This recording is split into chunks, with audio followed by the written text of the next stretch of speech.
যদি এই বিশাল জঙ্গলে আগুন লাগে তাহলে তো আমরা বিনা শিকারেই পশু পাখির ঝলসানো মাংস পেয়ে যাব, এতে সুবিধাই হবে। কিন্তু অত পশু পাখি তুমি একসঙ্গে খাবে?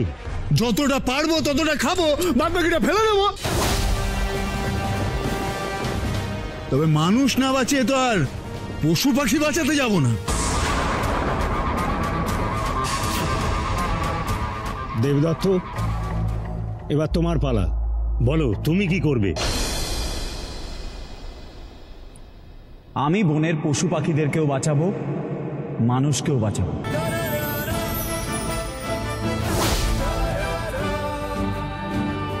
অন্তত চেষ্টা করব। কেন? আমরা পশু পাখির মাংস খাই ঠিকই, কিন্তু সব পশু পাখির তো আর মাংস খাই না। কারোর ডিম খাই তো কারোর দুধ খাই, আবার কারোর গায়ে পশম দিয়ে আমরা শীতের পোশাক বানাই। আর তাছাড়াও সব পশু পাখি তো আমাদের শত্রু নয়, আমাদের বন্ধু। আর মানুষেরা বিপদে পড়লে একে অপরের পাশে থাকে, সাহায্য করে।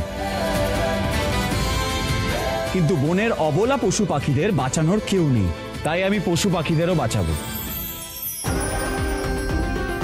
বনের আগুনে তাদের ঝলসানো মাংস খাবো না। ঠিক ঠিক, উপযুক্ত সর্দারের মতো জবাব। দেবদত্ত, দেবদত্ত, দেবদত্ত, দেবদত্ত, দেবদত্ত, দেবদত্ত, দেবদত্ত। তাহলে বোঝাই যাচ্ছে দেবদত্তের জবাবই জনগণের বিচারে সঠিক জবাব। তাই পরপর দুটি বিভাগে জয়ী হয়ে আমাদের নতুন সর্দার হলো দেবদত্ত।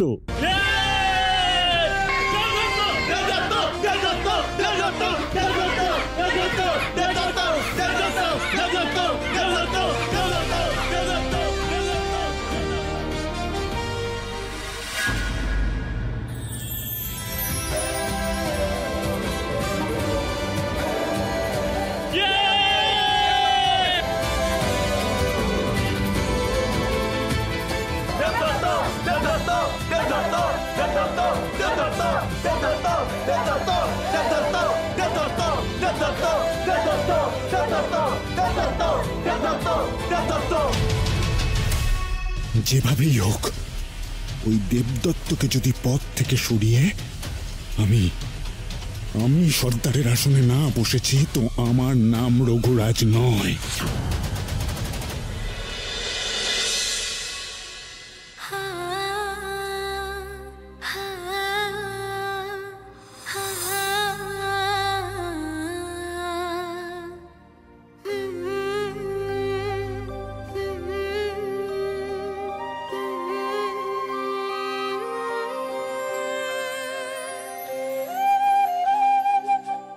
রূপমতি,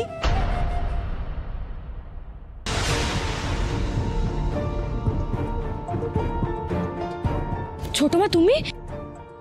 দাসীরা কোথায়? আমার মেয়ে রাত উপোস দিয়েছে জেনেও আমি দাসীদের হাতে তোর খাবার পাঠাবো? আমার খেতে ভাল লাগছিল না ছোট মা।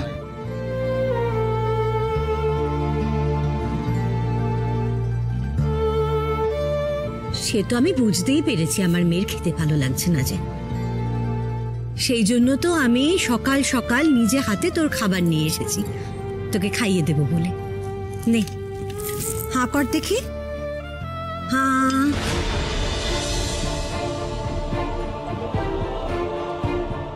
না গো ছোট মা, আমার ভাল লাগছে না, আমার কিছু খেতে ভাল লাগছে না। আচ্ছা রূপমতি, তা বললে হয় বলতো? দেখ, তুই যদি না খাস তাহলে তোর শরীর খারাপ করবে, আর শরীর খারাপ করলে তুই লড়াই করবি কি করে আমায় বলতো? আমার গলা দিয়ে খাবার নামবে না ছোট মা, আমার কিছু ভাল লাগছে না। সে তো আমি বুঝতেই পেরেছি, কিন্তু এই যে তুই কেঁদে কেটে ভাসাচ্ছিস তার কারণটা কি আমি কি একটু জানতে পারি? তুমি জানো ছোট মা, ওইটুখানি বাচ্চা কি সুন্দর উঠোনে বসেছিল, তখনও পর্যন্ত জানতোই না যে তার মাথার ওপর দিয়ে বাবার হাতটা উঠে গেছে। হয়তো ভাবছিল একটু পর মায়ের কোলে করে হয়তো কোথাও বেড়াতে যাবে, কিন্তু তার পর মুহূর্তেই তার মাও তাকে একেবারে অনাথ করে দিয়ে চলে গেল। আর আমি যদি আরেকটু আগে চলে যেতাম। এটাই তো মানুষের ভাগ্যের লিখন রে রূপমতি। জন্মের আগে বিধাতা পুরুষ আর 6 রাতের মাথায় মা ষষ্ঠী এসেছে। আমাদের কপালে কি লিখে যান তা বোঝার উপায় তো আমাদের নেই রে। আর আমি ছোট মা, আমার কপালে কি ওইটুখানি বাচ্চাকে রক্ষা করার কর্মটাও লেখা ছিল না? কে বললো লেখা ছিল না রূপমতি? তুই তো তোর কর্ম করেছিস।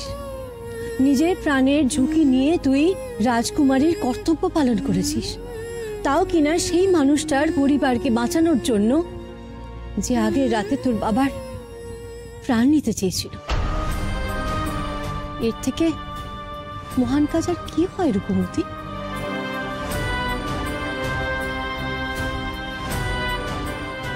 জানি না ছোট মা, আমি কি এমন মহান কাজ করেছি। শুধু এইটুকুনি জানি যে আমি ওই ছোট্ট বাচ্চাটার চোখে নিজের ছোটবেলাকে দেখেছি, মা হারানোর যন্ত্রণাটা দেখেছি।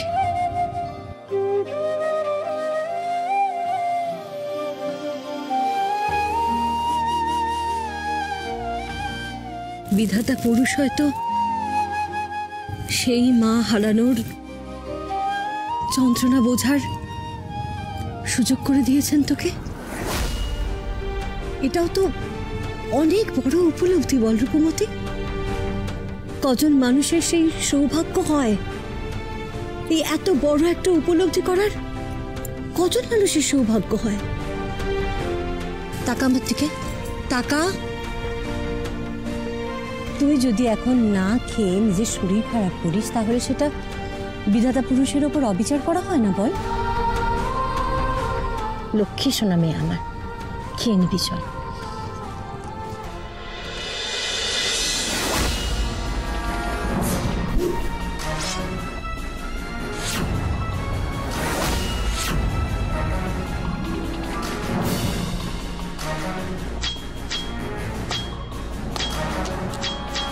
এতদিন পুরুষরা রাজা হয়ে এসেছে তার কারণ সব জ্যেষ্ঠ সন্তানই পুরুষ ছিলেন তাই। কিন্তু এইবার জ্যেষ্ঠ সন্তান তুই রূপমতি, তাই তোকে এই রাজ্যের সম্রাজ্ঞী করা ছাড়া আমার আর কোনো উপায় নেই। বলো, কার নির্দেশে তুমি আমাকে মারতে এসেছিলে? আমার সিদ্ধান্তের উপর এই রাজ্যবাসী সবার ভবিষ্যৎ সুরক্ষার প্রশ্ন জড়িয়ে আছে। মারো আমায়!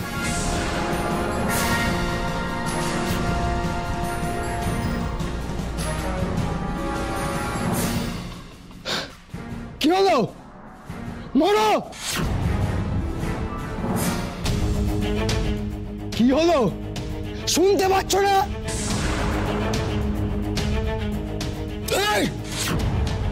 মারো বলছি! আজ্ঞে কুমার। মারো বলছি! মারো আমায়! কি হলো? কি কেউ শুনতে পাচ্ছ না? মারো বলছি! মারো! মারো আমায়!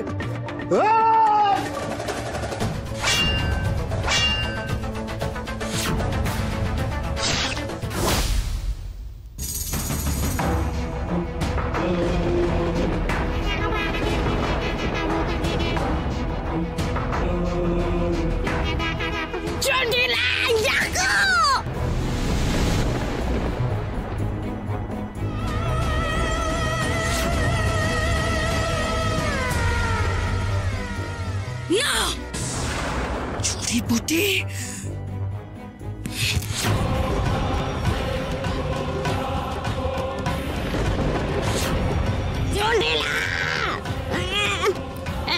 কি করছো? আমাকে ছাড়ো! কি করছো? আমি কি করলাম? কি করলাম? হ্যাঁ, তুমি জানো না তুমি কি করেছো? আমার তপস্যার সর্বনাশ করে এখন জিজ্ঞেস করছো কি করলাম? তোমাকে আজ আমি ছাড়বো না, আজ আমি তোমার নিকেশ করেই ছাড়বো। আরে না জটিলা, আমি তোমার ভালোর জন্যই করেছি। ছাড়ো আমাকে, ছাড়ো। চুপ! ছেড়ে দাও, আমাদের ছেড়ে দাও, আমাদের ছেড়ে দাও, ছেড়ে দাও আমাদের।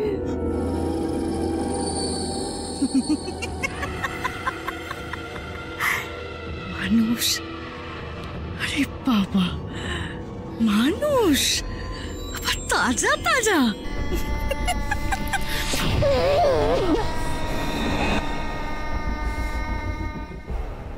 জটিলা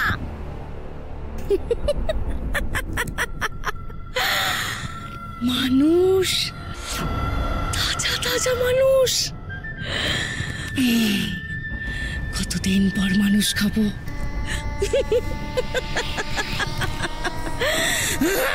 এরা খাবার নয় জটিলা, ইয়াকু। কি?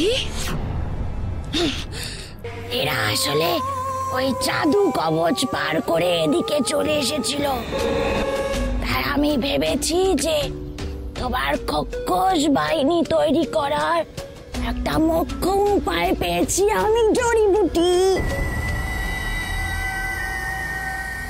তাই তো এনেছি এদেরকে। রাখো। কি উপায়? বলছি, রাখো।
তুমি একই রকম অন্তরাগ, একই রকম জেদ। কখন, কোথায়, কার ওপর কিভাবে রাগ দেখাবো সেই বোধ এখনো নেই। অরুন্ধতী,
ভাই ওকে ছাড়, ভাই ওকে ছাড়, ভাই ও লাগবে, ভাই ওকে ছাড়, ভাই ওকে ছাড়, ছাড় বলছি, ছাড় ভাই, ভাই ও লেগে যাবে, ছাড় ওকে।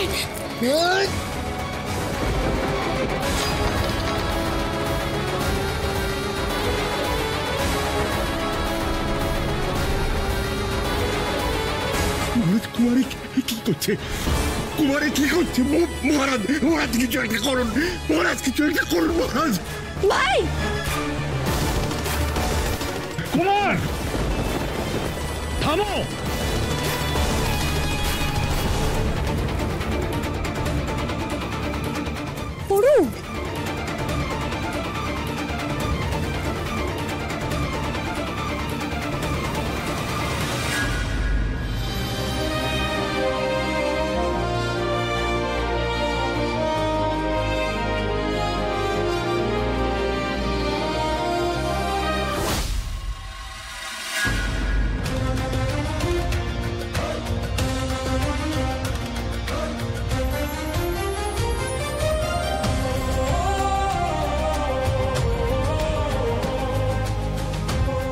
আশ্চর্য, যুদ্ধের এইসব কঠিন প্যাচ রাজকুমারী জানল কি করে?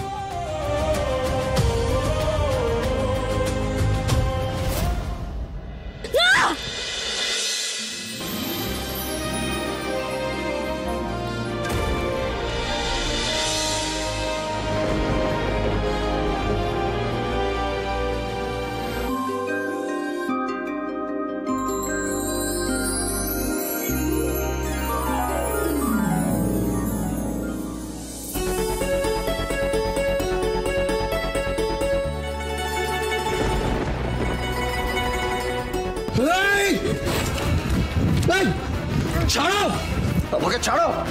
ও জানে না ও কার মুখোমুখি হয়েছে, ও জানে না। আমাকে ছাড়ো, এই একে বলছি আমাকে ছাড়ো। প্রতাপ, কুমারকে নিয়ে সভায় এসো, ওর সঙ্গে আমার বিশেষ কথা আছে। ছাড়ো আমাকে, এই ছাড়ো বলছি। এই চলো কেন, আমাকে ছাড়ো, চলো কেন, ছাড়ো। এই তুই ঠিক আছিস তো মা? ঠিক আছিস তো? তুই ঠিক আছিস তো বাবা? ঠিক আছিস তো? তুই ঠিক আছে।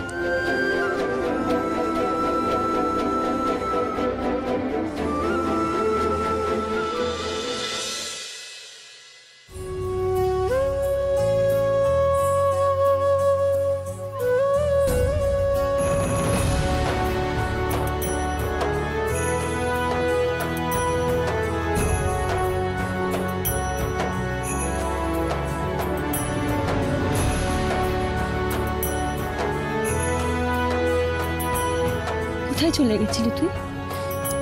বল, কোথায় চলে গেছিলি? আমায় ছেড়ে এতদিন কোথায় ছিলি? বল বল, এতদিন কোথায় ছিলি? তোর একবারও আমার কথা মনে পড়েনি?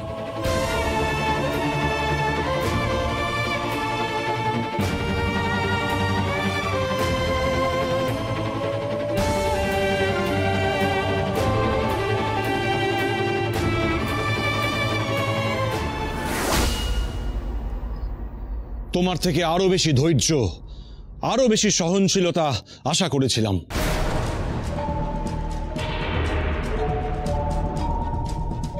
তুমি রাজা হতে চলেছ, একজন মহিলার উপর বীরত্ব দেখানো তোমার শোভা পায় না। আমি দুঃখিত মহারাজ। দাঁড়াও, তোমাকে আরো একটা সংবাদ দেওয়ার আছে কুমার। রাজকোষ থেকে একটা বড় অঙ্কের টাকার হিসেব পাওয়া যাচ্ছে না। এই বিষয়ে তোমার কি বক্তব্য?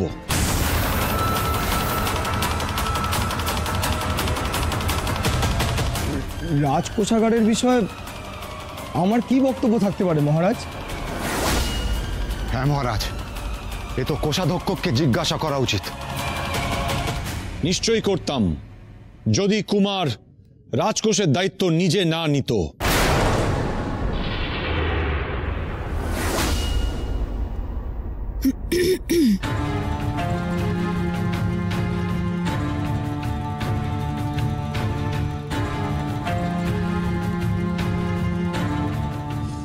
কে?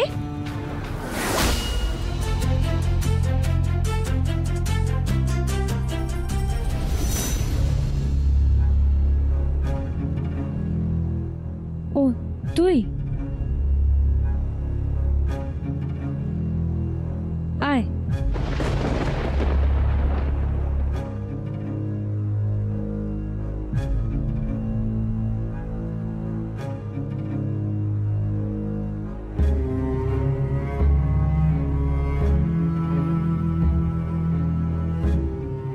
রূপ,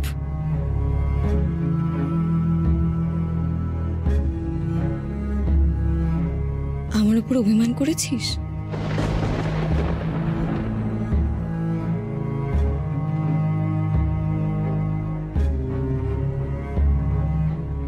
তা করব না? এই তুই আমার সই, আর হঠাৎ করে ওইভাবে কেউ বিয়ে করে চলে যায়? আর গেলি তো গেলি, একটা যোগাযোগ পর্যন্ত রাখলি না।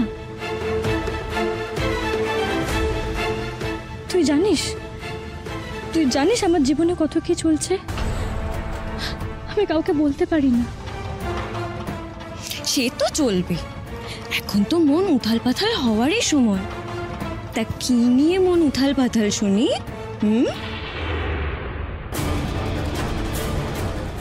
অধমের কিছু বিনীত নিবেদন আছে মহারাজ। আপনার গয়না চুরির পর এবার রাজকোষের হিসেবে গড়মিল। আর যদি অপরাধ না নেন তাহলে একটা ছোট্ট প্রশ্ন করতে পারি কি? আগের দিন কুমারদেব কোনো প্রমাণ ছাড়াই রাজসভার প্রত্যেকটি মানুষকে জেরা করে তাদের যার পর নাই অপমান করেছিলেন। আজকেও নিশ্চয়ই সেই একই নিয়মে কুমারদেবের নিজের বিচারটি হবে, নাকি রাজ পরিবারের সদস্য বলে কিছু অন্যথা হতে পারে মহারাজ?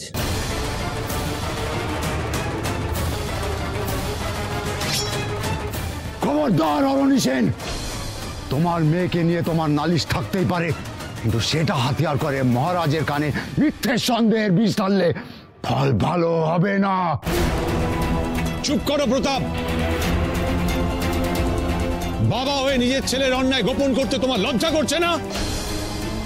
বিশ্বাস করুন মহারাজ, আমার কুমার কিচ্ছু জানে না। আমি বেরিয়ে যাও।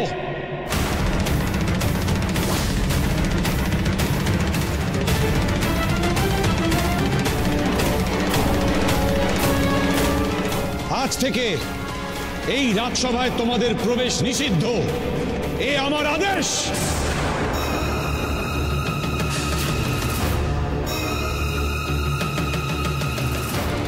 তারপর তদন্ত করে বিচার হবে। যদি দোষ প্রমাণ হয় তাহলে তোমরা আমার চরম সিদ্ধান্তের জন্য প্রস্তুত থেকো।